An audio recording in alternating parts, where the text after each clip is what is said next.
Amém. Vamos ficar em pé nessa noite, então.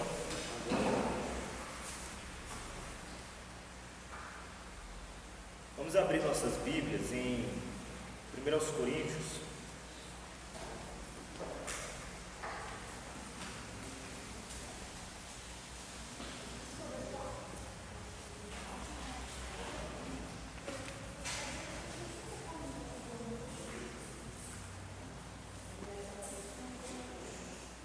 Capítulo 2.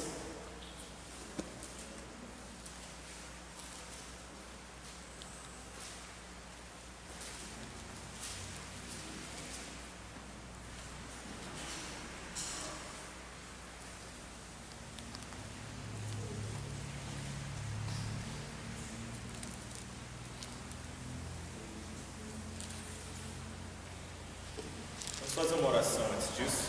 Feche seus olhos. Senhor, nós estamos reunidos em Tua presença neste lugar, neste momento. Te agradecemos porque pela Tua graça que nós podemos estar aqui hoje. Tua misericórdia que se renova todos os dias e nos alcança, nos fortalece, nos perdoa, nos sara, nos cura. É por causa dessa misericórdia que nós podemos estar aqui hoje, Senhor. Por causa das Tuas misericórdias que nós podemos nos levantar todos os dias e enfrentar o novo dia. Porque as adversidades não são nada diante das Tuas misericórdias sobre nós. E quando confiamos nelas, Senhor, nosso coração, nosso espírito descansa. Eu te peço que nós venhamos a ter uma noite agradável de comunhão. Aleluia. Enquanto nós te cultuamos. Que o nosso culto a Ti seja um culto em sinceridade, um culto nos nossos corações, a nossa consciência esteja aberta, o nosso espírito esteja atento para aquilo que o Teu Espírito diz a nós. Abençoa-nos nessa noite, fala conosco, purifica-nos pela palavra da verdade, purifica-nos, sara-nos, conduz-nos de acordo com o Teu querer e a Tua vontade. Abre os nossos olhos para aquilo que precisa ser visto. Abre os nossos olhos para aquilo que precisa ser enxergado, principalmente em nós. Principalmente em nós.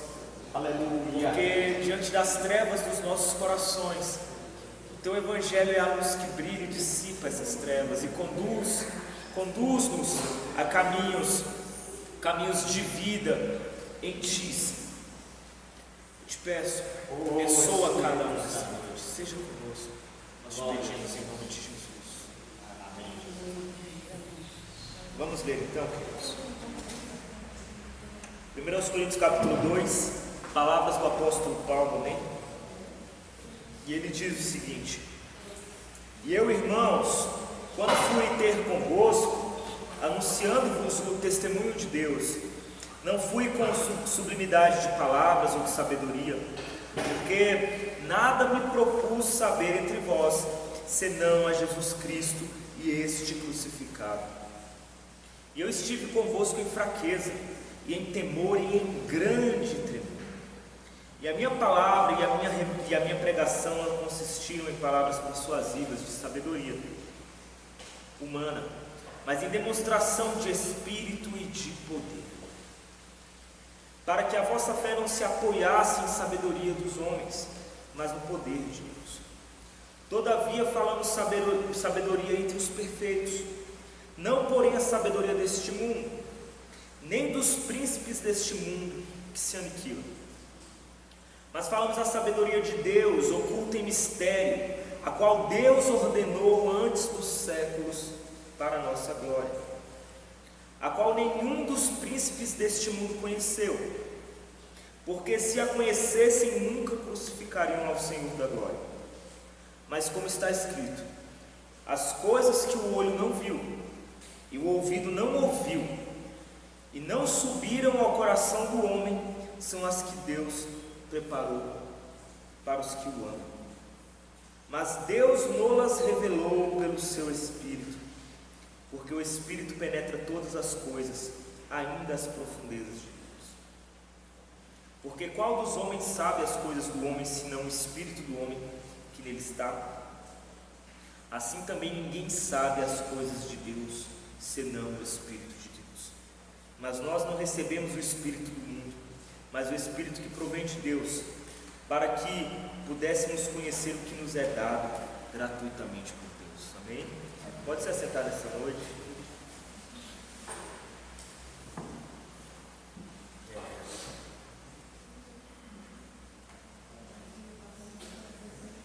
Nós estamos falando ainda dentro do contexto de Tiago, capítulo 3, sobre a sabedoria que vem do alto e como que essa sabedoria se manifesta sobre aqueles que são filhos de Deus, aqueles que creem no Senhor Jesus, aqueles que abrem seu coração, abrem sua consciência, seu entendimento para a palavra, para a verdade que vem de Cristo, sem resistência. Amém? Sem hipocrisia, sem falácia, sem retórica, sem teoria, mas pessoas que, crendo no Senhor Jesus, estão dispostas a oferecerem tudo de si a serviço desse Evangelho. O interessante é que, quando a gente lê Tiago 3, as características da sabedoria que vem do alto estão lá. Tiago ele fala sobre isso.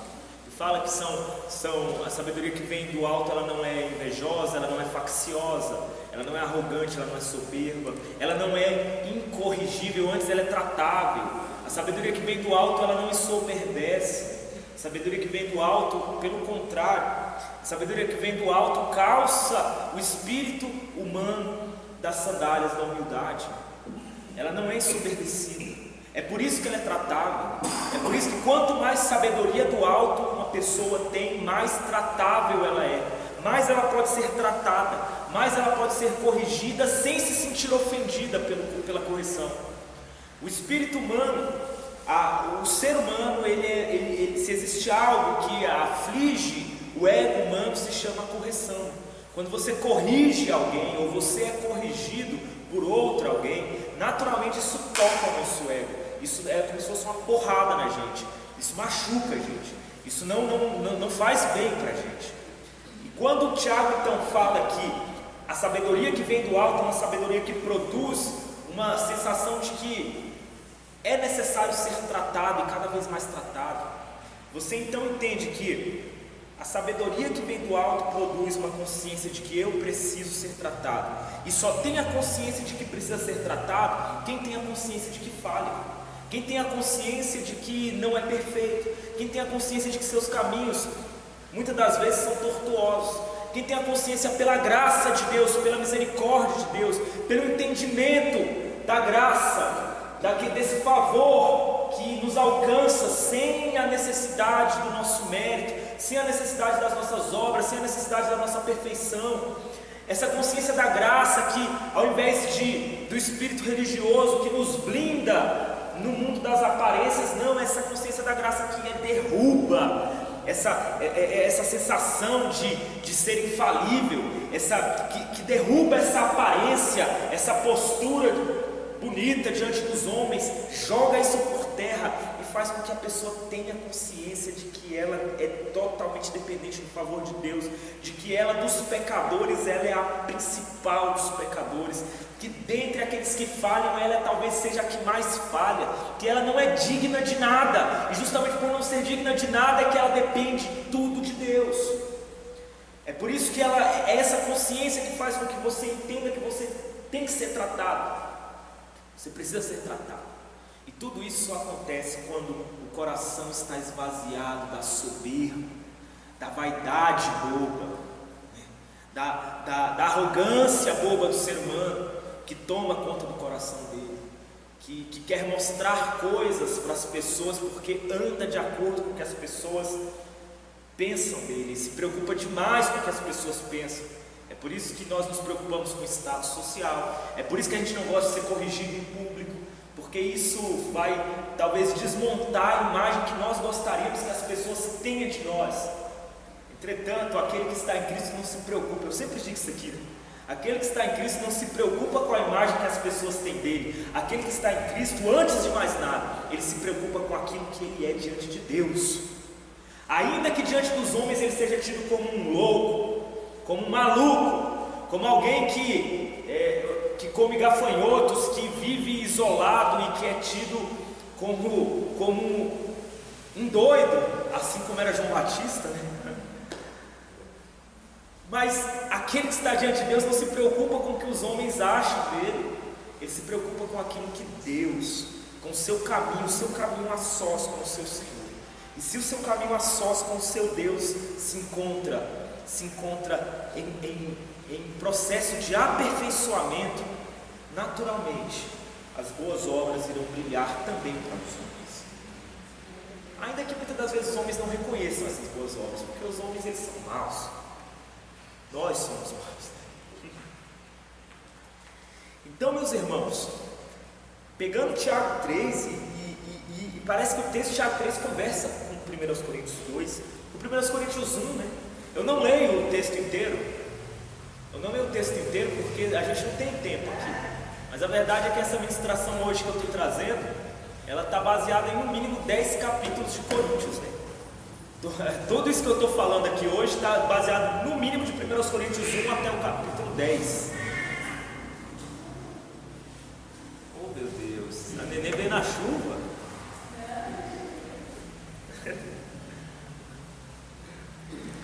Está baseado em 10 capítulos de Coríntios. Entretanto, eu não tenho como ler os 10 capítulos de Coríntios aqui, senão a gente vai passar o culto inteiro lendo os 10 capítulos de Coríntios.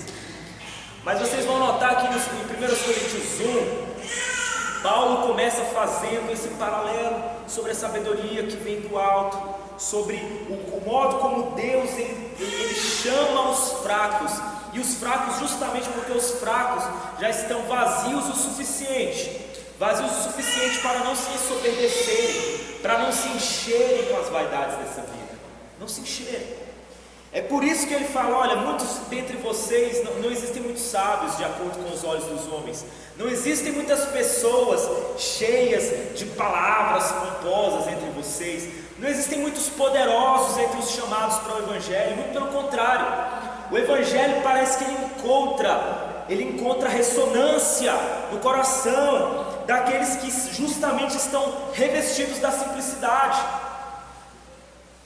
E Paulo está falando que a sabedoria de Deus encontra comunicação, se comunica com esse espírito que está vazio de si mesmo, com esse espírito que está vazio e que muitas das vezes representa loucura para os homens. Entretanto, é interessante que Paulo, lá no capítulo anterior a esse, ele fala que toda a sabedoria dos homens diante de Deus se apresenta como loucura, e ele usa até o termo vã sabedoria. Ou seja, sabedoria inútil, sabedoria que não presta para nada, porque na verdade não é sabedoria. Sabedoria é sinônimo de simplicidade e humildade. E onde não há humildade e simplicidade, há aparência de sabedoria, mas não sabedoria de verdade. Há na verdade vaidade travestida de sabedoria, mas não sabedoria de verdade. Por isso que não foram muitos fortes, mas foram fracos que foram chamados. E o ideal é que aqueles que são chamados por Deus e aqueles que estão no caminho do Senhor sejam os mais fracos possíveis. Não fraqueza no sentido de força física ou força econômica, mas fracos no sentido de se reconhecer como fracos. Porque a verdade é que fracos todos nós somos, mas existe a diferença entre aquele que se reconhece fraco e aquele que acha que é forte, quando na verdade não é. E nesse não há espaço para comunicação com a sabedoria de Deus.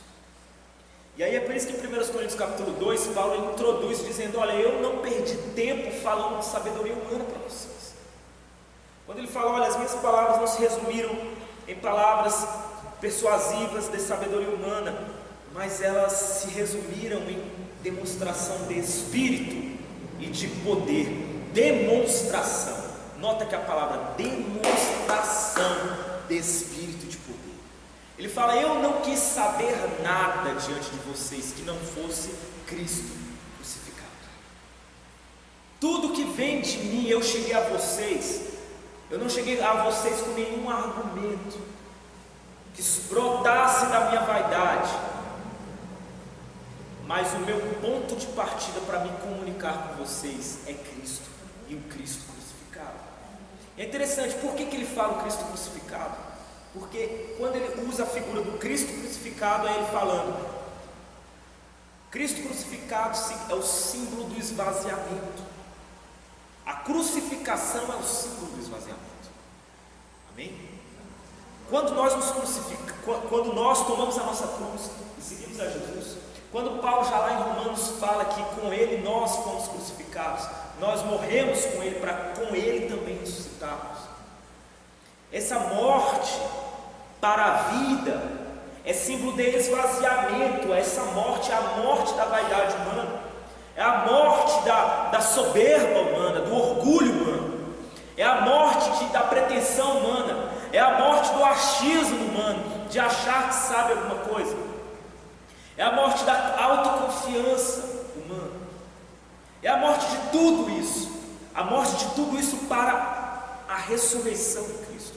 Para a ressurreição agora, no lugar da autoconfiança é a confiança em Cristo, no lugar da sabedoria vã é a verdadeira sabedoria que vem do alto, no lugar da vaidade agora é a simplicidade, é a humildade, é o rasgar as vestes, é o se prostrar, é o como Paulo começa dizendo aqui em 1 Coríntios capítulo 2, quando eu fui ter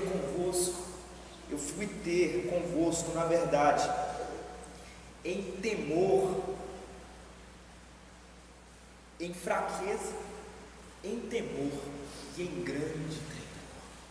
Ora, Paulo, todos sabem da formação de Paulo. Se a gente for olhar quem era Paulo, Paulo ele era um dos primeiros dos fariseus, um cara totalmente estudado na escola dos fariseus. Os fariseus eram uma corrente teológica judaica que tinha naquele tempo. Haviam os fariseus, haviam os saduceus, haviam outros grupos também, mas os principais grupos naquele tempo de Jesus, no tempo dos apóstolos, eram os fariseus e os saduceus. E ambos eram tidos como aqueles que detinham a autoridade para falar no templo. Eram deles que vinham os sacerdotes, eram deles que vinham os escribas, eram deles que vinham os homens cultos de Israel. Eram deles. Paulo ele era um dos principais dos fariseus. Não somente isso, Paulo ele era um cidadão romano, um erudito romano. Naquele tempo, erudito era erudito de verdade mesmo, não era como hoje. Erudito romano significava no mínimo você passar pelas formações acadêmicas que vinham desde os gregos, pelos conhecimentos que vinham desde os gregos, conhecimentos de filosofia, artes, cultura, história, enfim, conhecimentos de lógica, conhecimento de aritmética, todos esses conhecimentos básicos. Além disso, Paulo ele não era somente formado e erudito nisso. Paulo ele era formado, ele era um profundo conhecedor da legislação e do direito romano, se auto-intitulando até mesmo como jurista. Quem era Paulo? Paulo era um cara de uma formação intelectual absurda. E esse mesmo Paulo é o que fala: eu não fui ter convosco com nada que viesse de mim mesmo, senão com Cristo crucificado. E note aqui, ele não está dizendo que ele não se utilizou daquilo que foi dado a ele, porque as pessoas distorcem muito esse texto, né? Nós somos 8 ou 80, né? É impressionante como o ser humano é 8 ou 80. A gente é de um extremo ao outro. Eu já vi pessoas usarem esse texto para dizerem que você não precisa de beber da curiosidade, de buscar embasamento para a sua fé, e que é só você chegar lá chegando, que é uma mentira. Você tem que buscar embasamento para a sua fé, você tem que buscar beber de conhecimento, o que você puder. Lógico que a gente hoje tem muitas limitações, mas o que você puder é bom que você tenha. Discernir as coisas, isso é bom para o cristão, amém? Começando pela palavra de Deus. Entretanto também, se tem pessoas que defendem o absurdo de você não ter que buscar nada de conhecimento, existem outras também que só se pautam no conhecimento, e quando elas se pautam no conhecimento, elas caem naquele erro que eu sempre falo aqui: é o conhecimento escravo da vaidade, que só produz tolice, que só produz idiotice, que só produz erro, que só produz destruição, que só produz pecado. Só pecado, só isso. Então, quando Paulo está falando sobre isso, ele está falando: olha, eu não fui ter com vocês o que me levou a ter com vocês foi o Cristo crucificado e o eu crucificado juntamente com esse Cristo. O eu crucificado justamente com esse Cristo. E a demonstração de espírito de poder aqui, é isso que eu levei até vocês. Eu não dei nenhum embasamento que estivesse pautado na minha vaidade. Tudo que eu mostrei para vocês foi demonstração do próprio Espírito de Deus e do poder de Deus. E o interessante é que o que é esse Espírito e o que é esse poder? O que é esse Espírito e o que é esse poder? Você pode dizer, a demonstração desse Espírito de poder eram sinais, eram prodígios? Também eram sinais e prodígios. Mas se você olhar o contexto no qual está escrito capítulo 1, capítulo 2, capítulo 3, 4, o 10, na verdade toda a epístola de Coríntios, você vai ver que Paulo ele não estava tratando, quando ele fala de espírito e de poder, o foco dele não era sinais e prodígios. Não era sinais e prodígios. O foco dele não era milagres. O foco deles não era a cura. Não era. É interessante que os apóstolos, todos os prodígios e sinais que acompanhavam o caminhar dos apóstolos, todos os milagres que acompanharam o caminhar dos apóstolos, se você prestar atenção, você vai notar que eles nunca buscaram por esses milagres. Esse nunca foi o objetivo. As curas, os milagres, todos os prodígios que aconteceram pelas mãos dos apóstolos, tudo isso aconteceu como uma consequência da vida deles, como algo que na necessidade, diante da necessidade, eles permitiam que o Espírito Santo os usasse como instrumento de manifestação de um prodígio naquele momento. Mas nota que não era o objetivo deles a manifestação desse prodígio. Como nós vemos hoje, talvez esses sejam os motivos que os prodígios têm diminuído no meio da igreja. Porque quando você busca prodígio, me desculpa, quando você busca mostrar prodígio, não as pessoas que buscam ser curadas, mas quando o mestre, quando a congregação, quando a instituição busca mostrar prodígios, na verdade o que ela está querendo é se mostrar.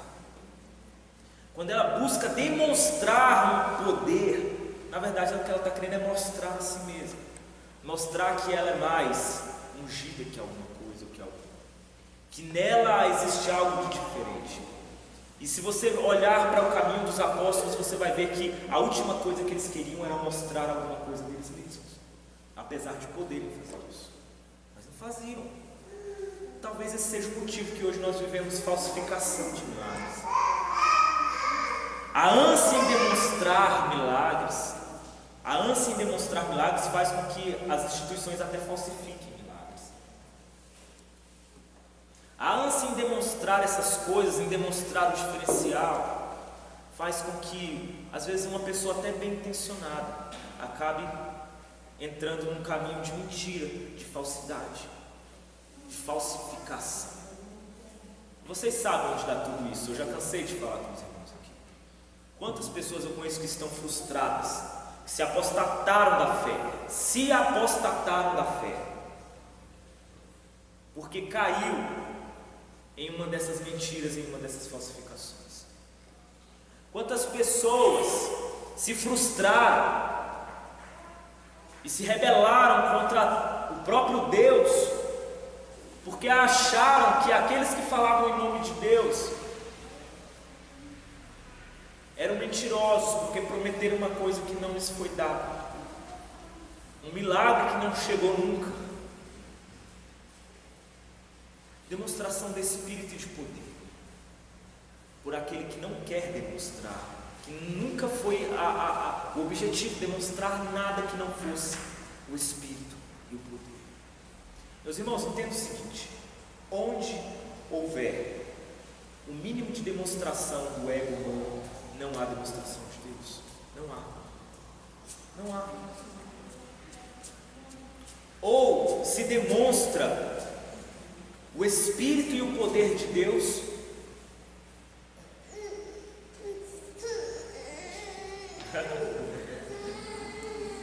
ou se demonstra o Espírito e o poder de Deus, ou se demonstra a vaidade. As duas coisas não cabem no mesmo pacote, não cabem. Onde houver um quesinho, um quesinho de ego humano, onde houver um quesinho de ego humano, não há Espírito, não há Evangelho, não há poder de Deus. Não cabe. Tem como você manifestar luz e trevas ao mesmo tempo? É possível você ligar uma lâmpada e da lâmpada sair luz e escuridão ao mesmo tempo? Não tem como, porque as duas coisas são antagônicas, elas se opõem. Onde há luz não há trevas, e onde há trevas não há luz. A vaidade humana é a própria representação das trevas. Na verdade, as trevas humanas estão todas relacionadas à vaidade humana. A vaidade humana é o símbolo da queda humana, é o símbolo da queda. O símbolo da queda humana é a vaidade. A vaidade é aquilo que o homem passou a ter a partir do Éden, quando ele caiu do Éden. Essa vaidade é o símbolo do pecado, e é o símbolo de todas as trevas que nos cercam. Como que eu posso ligar uma lâmpada e ter trevas e luz dessa lâmpada? É impossível, porque trevas é a ausência de luz. Não é que trevas é algo que... As trevas não são um composto, as trevas não são uma matéria, ela não existe. As trevas é a não existência de luz. Então não tem como ter luz e trevas. Não tem como. De uma mesma lâmpada produzir a mesma coisa. O Evangelho vai trazer isso de um modo diferente. Pode de uma mesma fonte sair águas amargas e águas boas, águas doces? Não tem como. É possível, porque são duas coisas que se contrapõem. A mesma coisa é quando nós queremos demonstrar alguma coisa que não esteja fincado no Cristo crucificado, que não parta primeiro do esvaziamento pessoal, que não parta primeiro da morte do eu, que não parta primeiro da morte do ser tolo, bobo, envaidecido, para a ressurreição desse novo homem, calçado de sandálias de humildade, revestido de simplicidade, que não se gloria em si mesmo antes, que se tenta se gloriar em alguma coisa, ele somente se gloria no Senhor. Glória a Deus, aleluia. E é somente disso que pode haver demonstração de espírito e de poder. Nota que esse é o contexto. 1 Coríntios 1, Paulo está falando da fraqueza dos que são chamados, da loucura que a sabedoria de Deus representa para os sábios. Paulo está falando dos sábios que são confundidos pela sabedoria verdadeira de Deus. Está mostrando dos fortes que são reduzidos a nada diante da força de Deus. E no capítulo 2 ele vem e fala demonstração do Espírito de poder, depois de ter dito que ele não vem com palavras envaidecidas, de sabedoria envaidecida, que ele não se apresenta com nada que vem dele mesmo, que ele só disse, olha, o Cristo crucificado. Mais à frente ele vai falar, olha, os judeus esperam sinal, os gregos esperam sabedoria, mas eu só apresento a Cristo. Amém. Cristo, escândalo para os judeus que esperam um sinal, e loucura para os gregos que se pautam na sua sabedoria envaidecida. Eu não tenho nada para judeus. Aqueles que esperam um sinal não encontrarão isso no crente. E aqueles que esperam sabedoria também não encontrarão isso no crente, se só esperam isso. Mas aquele que está com os olhos atentos para a verdadeira sabedoria, para o verdadeiro sinal, que não é um sinal de força, não é um sinal de luxo, não é um sinal de vaidade, mas é um sinal de fraqueza. Esse vai encontrar o sinal e a sabedoria de verdade no crente, em mim e em você. Os judeus esperam um sinal de força, essa que é a verdade. E aqui quando ele fala de judeus e gregos, ele está na verdade tratando de dois grupos de pessoas, não só dos judeus e dos gregos. É que ele está usando, está usando exemplos para tratar. Aqueles que esperam um sinal de força não encontrarão em Cristo, e aqueles que esperam um sinal de sabedoria envaidecida, que se apresenta, que chega chegando, também não encontrarão isso em Cristo. Porque o sinal de força não é sinal de verdade. E a sabedoria envaidecida não é sabedoria de verdade. Tudo isso é falsidade. É por isso que quando nós cremos no Senhor Jesus, os nossos olhos mudam, a nossa visão muda. E nós começamos a contemplar o que é a vida de verdade. Quais são os verdadeiros sinais? A gente começa a ver os sinais que são verdadeiros. Porque os nossos olhos já não buscam mais o luxo. Os nossos olhos não buscam mais aquilo que salta a visão. Os nossos olhos, pelo contrário, buscam a simplicidade. Aleluia, glória a Deus. Então, meus irmãos, a demonstração do Espírito e do poder, de poder só acontece quando nada da gente quer ser demonstrado. E somente o Cristo crucificado é que é o objetivo da demonstração. A Espírito e poder é demonstrado. Espírito e poder é distribuído. Espírito e poder em autoridade. Autoridade de quem vive, autoridade de quem mostra. Autoridade é falar aquilo que se faz, não é verdade? Qual é a fonte de autoridade? Qual é a maior fonte de autoridade? O que uma pessoa tem que fazer para ter autoridade? Ela não pode cair em contradição. A autoridade tem autoridade, a autoridade de verdade. Não aquela autoridade dada pelos homens que não significa nada. Estou falando daquela autoridade, aquela pessoa que você sabe que ela sabe o que está falando. Ela tem autoridade para falar aquilo. Por quê? Porque as palavras dela não entram em contradição com aquilo que ela vive, que ela testifica. E o problema é que no Evangelho, para que as suas palavras, para que as palavras do Evangelho, as palavras faladas não entrem em contradição com o viver, você não pode mais estar vivendo vaidade. O seu viver tem que ser Cristo. E é somente quando você some e que você não quer ser demonstrado é que o Espírito e o poder é demonstrado. E então, com toda a autoridade você fala, com toda a autoridade você se manifesta, com toda a autoridade você vai aonde precisa ir, com toda a autoridade você age. É a autoridade de testemunho, de quem vive aquilo que vive, que fala. Mas enquanto tiver um pouquinho de ti em você, enquanto tiver um pouquinho de você, de ti em você, você não terá autoridade. Sua autoridade estará em xeque.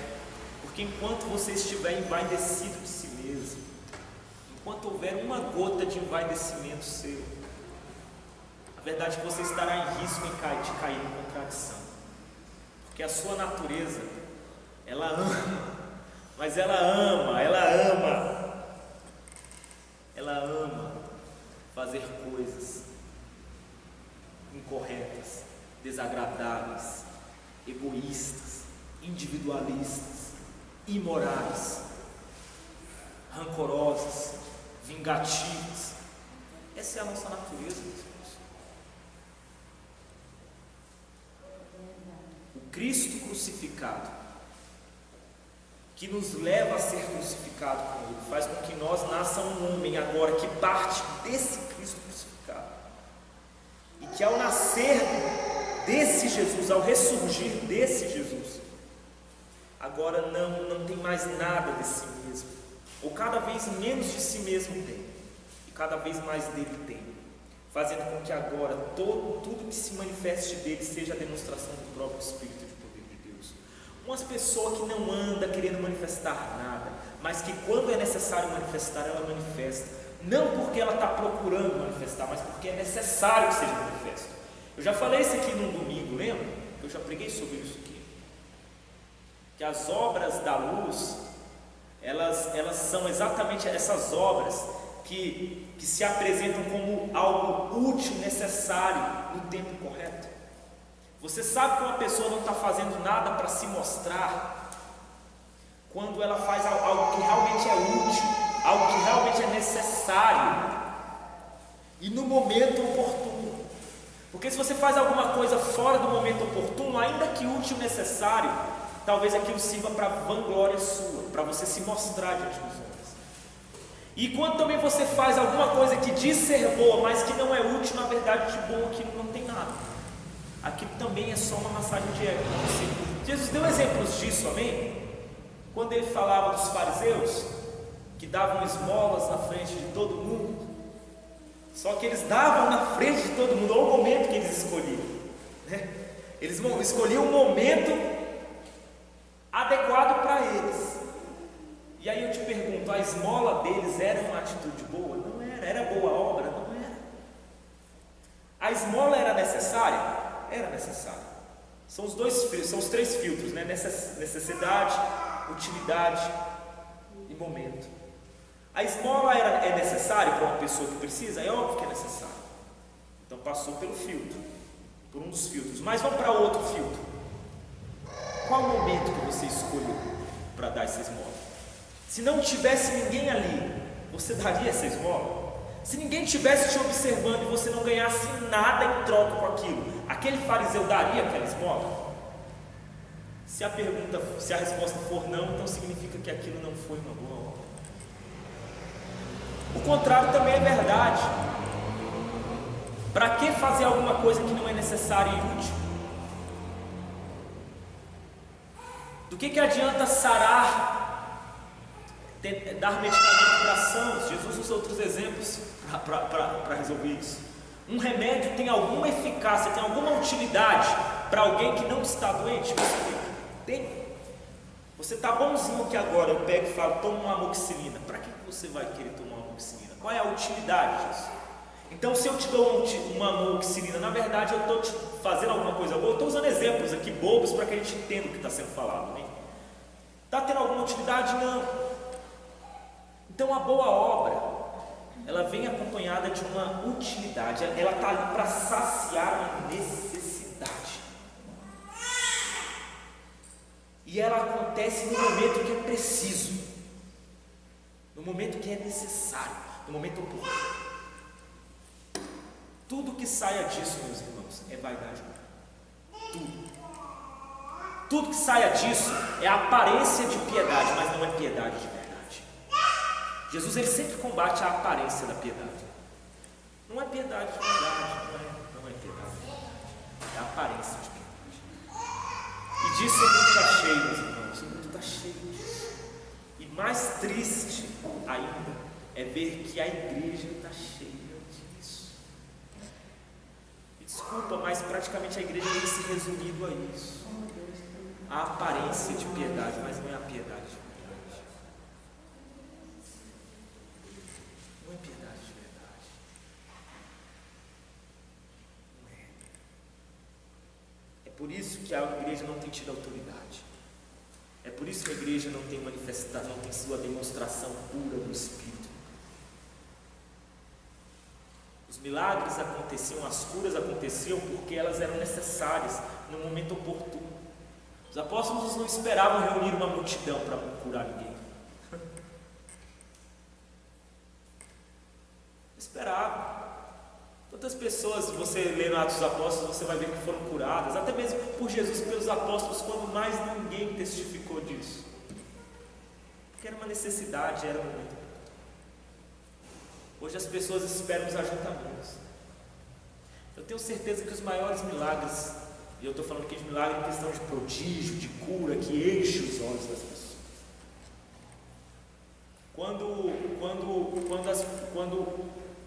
Quando nós voltarmos a visitar as viúvas, os doentes, os esquecidos, quando nós voltarmos a ir nos locais onde não há público para assistir, mas onde a necessidade se encontra,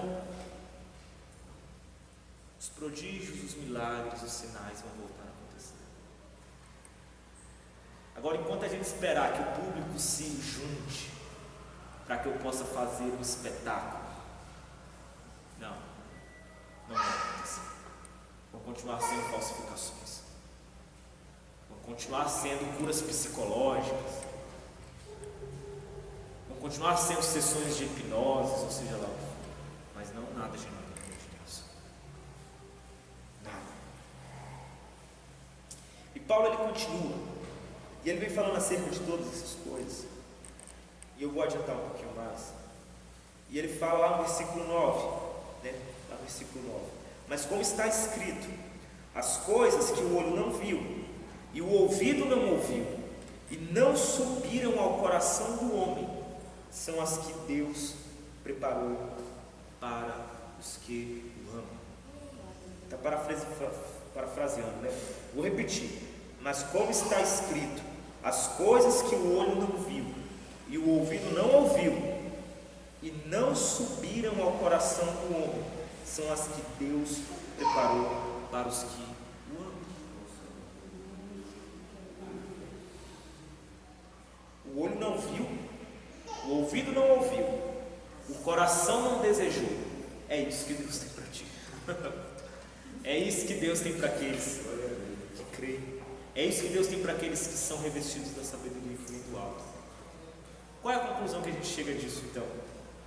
Que aquilo que Deus tem para quem ama é justamente aquilo que você está distante das suas pretensões, que não está baseado em nada que vem de você mesmo. Porque se é aquilo que os seus olhos não enxergaram, e nem que seus ouvidos ouviram, e nem que subiu ao seu coração, é algo que não provém da tua vontade nem da tua vaidade. É isso que está preparado para você. Amém? Amém? E se você quer isso, se você confia nisso, significa que a sua consciência tem que ter morrido, a sua consciência vaidosa, para que você queira aquilo que você não viu, que você não ouviu, que você não sentiu, que você não desejou. A sua consciência vaidosa tem que ter sido crucificada com Cristo, senão você não vai querer isso, meu irmão. Não tem como. O que Paulo está querendo dizer é que tudo aquilo que não provém da tua vaidade é o que Deus tem preparado para ti. É isso que ele está dizendo. Os olhos e os ouvidos trazem informações que chegam ao nosso coração como desejo, que geram concupiscências no nosso coração, e que produzem toda sorte de natureza trevia ou de reação a isso. A verdade é que a nossa carnalidade reage àquilo que nós vemos, àquilo que nós ouvimos, e essa reação muitas das vezes é uma reação de orgulho, uma reação de inveja, uma reação de rancor, uma reação de vingança, uma reação de injustiça, uma reação de estupidez, uma reação de raiva, de ira, de ignorância. É por isso que nada que Deus tem para a gente provém daquilo que a gente vê, ouve ou deseja, mas provém daquilo que Ele vê, que Ele tem para a gente, que Ele deseja para a gente. E aí no versículo 10 ele fala, versículo 10, mas Deus nos revelou pelo seu Espírito, porque o Espírito penetra todas as coisas, ainda as profundezas de Deus. Ou seja, entender a vontade de Deus é algo que está acima do seu conhecimento envaidecido, pelo seu conhecimento cheio de vaidade, pela sua vida cheia de vaidade, pelos seus achismos, pelas suas certezas, pelas suas convicções vaidosas, você não tem acesso àquilo que o Espírito tem para ti, aquilo que Deus tem como verdade, como justiça para ti. A única forma que essas coisas têm para se manifestar sobre você é por intermédio da manifestação desse Espírito, do mesmo Espírito que lá no versículo anterior, alguns versículos atrás, ele disse que era um dos sujeitos da sua demonstração do Espírito de poder. Os irmãos veem que existe um encadeamento, existe um efeito cascata, existe todo um caminho, uma construção, que uma coisa segue a outra, que uma coisa é consequência da outra. Os irmãos conseguem perceber isso? Eu estou querendo te mostrar isso. Uma coisa segue a outra. Nota que eu sempre tento mostrar e demonstrar para os irmãos essa ligação, como se fosse um enorme, eu sempre uso o exemplo dos dominós, né? Como se fosse um monte de dominó enfileirado. Você derrubou um, derruba todos. Quando você parte de Cristo, do Cristo crucificado, o seu eu foi morto e ressurreto com Ele, e ressurgido com Ele. Uma vez ressurgido com Ele, não há mais uma vaidade. As coisas que provêm de ti não são mais baseadas na vaidade ensoberbecida, e na sabedoria dos homens, mas uma sabedoria que vem do alto, que te calça com as sandálias da simplicidade, da humildade, que te leva a ter gosto pela fraqueza, por reconhecer a fraqueza em si mesmo, que te leva a olhar para tudo e todos com temor e tremor. E tudo isso produz em ti, esse esvaziamento vai produzir em ti o anseio por aquilo que a sua vaidade não vê, não ouve, que o seu coração não deseja, mas que o Espírito agora manifesta em você. E manifesta em você porque agora o seu coração não tem mais essa vaidade que antes te cegava para aquilo que o Espírito te mostra. Nota que o Espírito te revelar aqui não é uma voz que vai ficar falando para você: olha, é isso. Não é uma voz, né? Não é uma luz que vem do céu, né? Igual tem em filme. Não é isso. Não é isso. Uma vez mortificado e ressurreto em Cristo, e humilde e simples, uma vez agora amante da fraqueza, por reconhecer em si mesmo, o que vai desvendar diante de ti, meu irmão, será a sabedoria do Espírito se comunicando com você por intermédio da vida. Porque agora você, vendo a vida com os olhos de Cristo, a vida se comunica a vontade do Espírito para essa vida em você. Você se transforma no elo de comunicação entre o Espírito e a vida. Você é aquele que se transforma que traz o significado de Deus para a vida. É por isso que você se transforma em alguém. Uma vez que você tem a vida abundante de Cristo, você se transforma em alguém que manifesta essa abundância de vida. Você se transforma naquele manancial de águas vivas, que não para de jorrar. Não para de jorrar, que tem água para quem quiser beber. Quem quiser beber vai ter. Por quê? Porque de ti fluem esses mananciais. Porque esse manancial está em ti. Na verdade, porque você não é mais. Esse manancial tomou conta de você. Esse manancial é Jesus. É Ele que vive em você. É Ele que vive em você. Os irmãos percebem então esse efeito cascata? Que uma coisa é consequência da outra. Uma coisa é consequência da outra. Eu sempre falo aqui, o Evangelho ele é um bloco, né? Ele não são pedacinhos. O Evangelho é uma coisa só. Verdade que se você não tiver do início, você não tem como não ter isso e ter aquilo outro. Não existe isso no Evangelho. Amém? No Evangelho tudo parte do Cristo crucificado. Se você não tem a consciência da graça, a consciência da fraqueza, a consciência da indignidade, a consciência da sua falta de valor diante de Deus, mas também a consciência de ser perdoado e amado por esse Deus, mesmo sem merecimento, restaurado e chamado agora para as boas obras. Se você não tiver essa consciência, não tem mais o que se falar de Evangelho em você, porque não existe Evangelho em você. Não tem como eu ter isso. Não, isso aqui eu tenho do Evangelho, isso aqui eu não tenho, é impossível. Ou o Evangelho está em ti, ou o Evangelho está em mim, ou o Evangelho está em você, ou ele não está. Amém? Eu não estou dizendo também aqui que nós já somos perfeitos imediatamente. Não é isso. Mas o crer, o ponto de partida, a raiz da árvore, a pedra fundamental tem que ser o Cristo crucificado. E essa consciência que vem comigo. Do contrário, não há que se falar nenhuma edificação. Pelo menos que venha dentro de Deus. Não tem como. Não tem como. Amém, meus irmãos? Para encerrar, nós vamos continuar passeando um pouco sobre 1 Coríntios aqui nos próximos cultos. Eu falei nos primeiros cultos a respeito da edificação, lembra? Que sobre o edificar sobre Cristo, e edificar é saber conservar aquilo que se tem, né? Você conserva o fundamento, e uma vez que você conserva o fundamento, você está preparado para construir sobre esse fundamento. Isso passa por conservar as virtudes do Espírito. Nós vamos voltar sobre isso, né? Nós vamos voltar a falar sobre isso, mas eu espero que você tenha entendido o que foi dito. Que Deus abençoe a cada um nessa noite, né? Que o Senhor Jesus continue a nos edificar nele. o Senhor Jesus continue a nos conceder daquilo que a nossa carnalidade não quer, mas que é bom para a gente, porque o Espírito dele deseja para a gente. Amém? Eu agradeço a oportunidade, irmão.